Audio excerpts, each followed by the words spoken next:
see where life wants to take you. You know I'm here for you. Close your eyes. Picture someplace that you love. Where are you? Sullivan's Crossing, Wednesday at 8, 7 Central on the CW.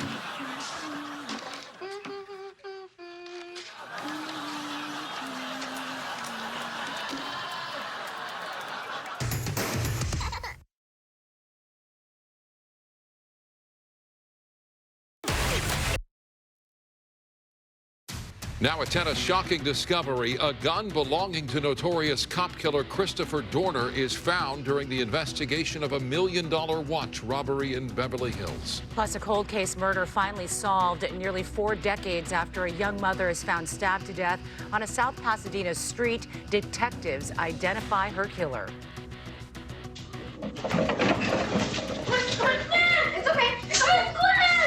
And new details about yesterday's earthquake. Why seismologists say the fault it was on could be even more dangerous than the San Andreas. Now on the news at 10.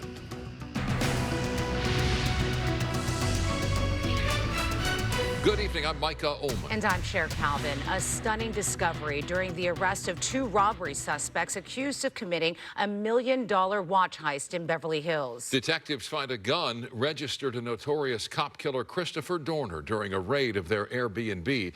Carlos Saucedo live in Beverly Hills with the shocking details. Carlos. Michael, share a very bizarre discovery. The relationship, if any, is still unknown at this time. What we do know is that the robbery suspects made off with a $1 million wristwatch from this restaurant here in Beverly Hills. Tonight, they're being tied to a larger tourism crime ring.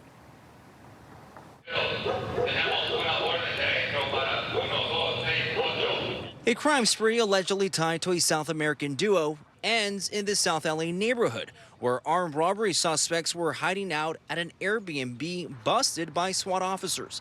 The affidavit released by the Department of Justice alleges 21-year-old Hamed Mauricio Sepulveda Salazar and 19-year-old Jesus Eduardo Padron Rojas, nationals of Colombia and Venezuela, are members of a tourism crime robbery crew. Their latest heist happened the evening of August 7th outside the ritzy Beverly Wilshire Hotel in Beverly Hills. The men are said to have approached a family sitting on the patio of the Boulevard restaurant and stole a $1 million Patek Philippe wristwatch at gunpoint. Surveillance images show them leaving in a blue, cold-plated Toyota Corolla. These individuals were responsible for 2 armed robberies within a span of 2 days and are also possibly linked to additional armed robberies that are similar that happened out of state. Prosecutors say Beverly Hills police, along with other law enforcement agencies, were able to track down the suspects to their Airbnb, where they recovered a firearm registered to the infamous Christopher Dorner. We're stepping up our patrols and doing extra patrols in the area. You may remember Dorner went on a murderous rampage in February of 2013, killing 4 people and wounding 3 others in targeted attacks that rocked Southern California. The incident sparked one of the largest manhunts in U.S. history, with Dorner taking his own life days after a shootout with police in the San Bernardino Mountains. All we know is that the gun was registered to Christopher Dorner. We are still investigating how the gun came into their possession, how long they've been in the country, what other robberies they may have committed. So it could all just be a coincidence that the suspects ended up with one of Dorner's guns. He died more than 10 years ago. As for the South American suspects, they're believed to have been in this country for just a couple years. We're live in Beverly Hills tonight. Carlos Salcedo, KTLA 5 News. Carlos, thank you. It has been a cold case for decades, but today a breakthrough in the vicious slaying of a teenager found stabbed and strangled on a street in South Pasadena. Detectives say 70-year-old serial killer William Suff has confessed to the 1986 slaying of a young mother named Kathy Small. Small is one of more than a dozen women murdered during Suff's reign of terror in the Inland Empire in the 1980s and 90s. KTLA's Mary Beth McDade joins us live in Hollywood with reaction from Small's sister about the long journey to justice. MB. Yes, and Mike and Cher, the sister, tells me that she has been staying on top of her sister's case for all these years, keeping in constant contact with the different teams of detectives trying to find her sister's killer. And now, nearly 40 years later, she is finally getting the answers that she's been longing for. It's just a relief to finally get the answers I've waited for so many years. Dina Larson has been waiting nearly 40 years to find out who murdered her big sister. Dina was only 10 when 19-year-old Kathy Small was found brutally stabbed and strangled in February 1986 on Bank Street in South Pasadena.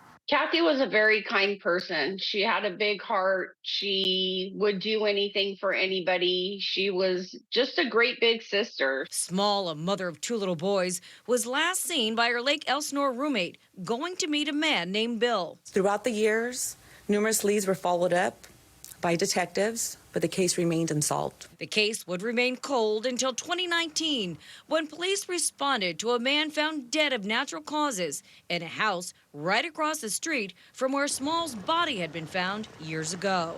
Inside his home, there were disturbing items, including numerous photos of women being drugged and assaulted, and a newspaper clipping about Small's death.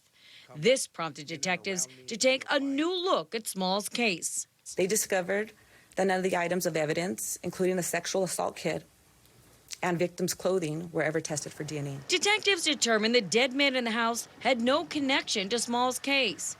But DNA results from Small's clothing and sex assault kit were linked to 70-year-old William Bill Suff. Suff, known as the Riverside prostitute killer and the Lake Elsinore killer, who's on death row for killing a dozen other women between 1989 and 1991, confessed.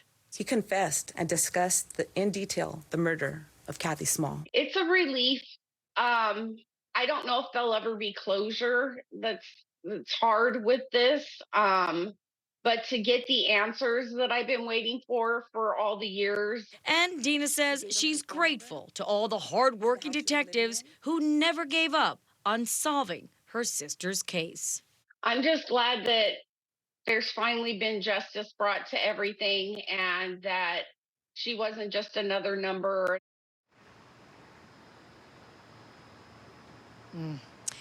And the LA County Sheriff's Department says that prosecutors will not be formally prosecuting this case against Suff because he has already been sentenced to death for prior convictions. Now, I did ask Dina about Small's sons, and she says that she doesn't think that they know that their mother's case has been solved because they are currently both incarcerated.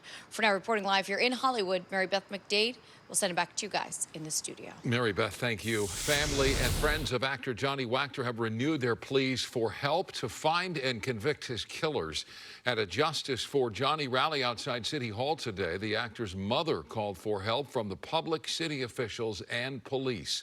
The former General Hospital actor was shot on May 25th when he interrupted thieves stealing the catalytic converter from his car in downtown L.A. Last week, the LAPD released images of 3 people believed to have been involved in the deadly shooting. Rally organizers hope the new evidence will bring Wachter's killers to justice. I'm cautiously optimistic, to be honest with you. Cautiously. We want more. We want arrests.